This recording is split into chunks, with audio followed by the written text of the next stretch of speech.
Neste vídeo nós vamos pensar, será que foi espiritual ou benéfico orar em línguas? Uma resposta objetiva e direta é não. Como já notamos em outros vídeos, as línguas foi dado para ser um sinal para os judeus incrédulos.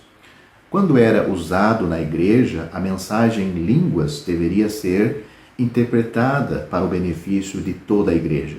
Paulo mencionou isso em conexão com a oração em 1 Coríntios capítulo 14, do versículo 13 a 17, ele diz assim: por isso, o que fala em língua desconhecida, ore para que possa interpretar. Porque se eu orar em língua desconhecida, o meu espírito ora bem, mas o meu entendimento fica sem fruto. Que farei, pois? Orarei com o espírito, mas também orarei com o entendimento. Cantarei com o espírito, mas também cantarei com o entendimento.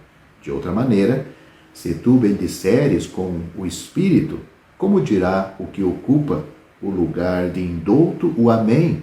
Porque a tua ação de graças, sobre a tua oração de graças, melhor dizendo, visto que não sabe o que dizes, porque realmente tu não dás bem as graças, mas porque realmente tu dás bem as graças, mas o outro não é edificado.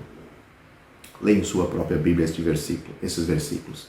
Aqui Paulo mostra o absurdo de usar o dom de línguas em oração. Se ninguém mais entende, então é uma contribuição infrutífera. Como alguém pode dizer amém se não consegue entender o que você está dizendo? O ensinamento sobre isso é muito claro. Alguns afirmam que as línguas foram concedidas como uma linguagem de oração privada, que deveria ser praticada em particular.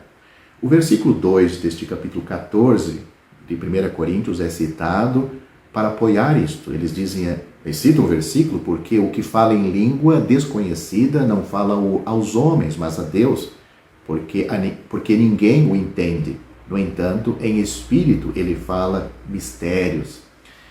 Como já observamos também em outro vídeo, este versículo não tem nada a ver com oração.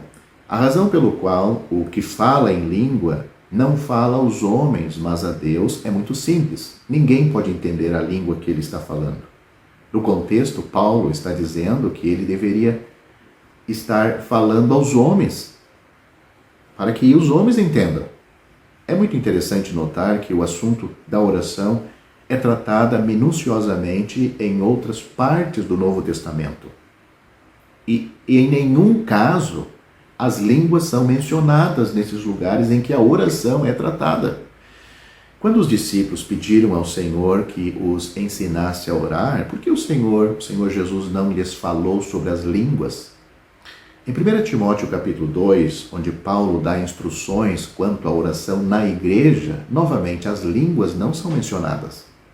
O Senhor Jesus nunca orou em línguas. Não há registro do próprio Paulo ter orado em línguas. O ensino claro das Escrituras é que Deus nunca pretendeu que as línguas fossem usadas como uma linguagem de oração. As línguas foram dadas como um testemunho aos infiéis judeus, para que quando lhes pregasse o Evangelho na língua deles, usando o dom de línguas, o idioma, eles compreendessem. Esta pessoa não sabe o meu idioma, mas, no entanto, está falando no idioma que eu entenda. Os coríntios, muito carnais, começaram a usar este dom de línguas na igreja, fazendo até oração em outras línguas para aparecer, porque eles eram carnais. Paulo está corrigindo este erro, dizendo para que essa pessoa fique calada na igreja, se ele vai orar e não tem um intérprete para falar no idioma das pessoas que ali estão presentes.